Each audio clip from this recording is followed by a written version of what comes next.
അൽ Riyadh part 12. അപ്പോൾ എല്ലാവർക്കും ഒരു സന്തോഷ വാർത്ത, എനിക്കും വളരെ സന്തോഷമായൊരു വാർത്ത.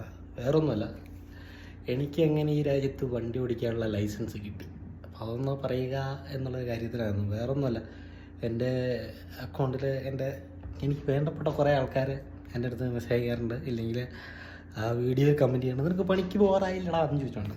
അപ്പം ഇവിടെ പണിക്ക് പോകുന്നുണ്ടെങ്കിൽ എനിക്ക് ലൈസൻസ് കിട്ടിയാൽ മാത്രമാണ് ജോലി ചെയ്യാൻ പറ്റുള്ളൂ. വണ്ടി ഉണ്ടെങ്കിൽ മാത്രം ജോലി ചെയ്യാം. അപ്പോൾ ആ ഒരു കാര്യം അറിയിക്കാൻ വേണ്ടിയാണ് ലൈസൻസ് കിട്ടിയിട്ടുണ്ട്.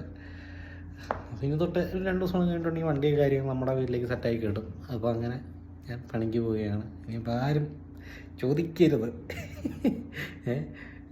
ലൈസൻസ് കിട്ടിയിട്ടുണ്ട് കേട്ടോ. അപ്പോൾ ഒന്ന് പറയാൻ വേണ്ടിയാണ്, വേറൊന്നുമല്ല. നല്ല പ്രഷറുള്ള പരിപാടിയാണ് ലൈസൻസ് എടുക്കൽ. അപ്പോൾ അത് ആ ഒരു കാര്യം നിങ്ങളെ അറിയിക്കാതിരിക്കൽ മോശമാണെന്ന് തോന്നി.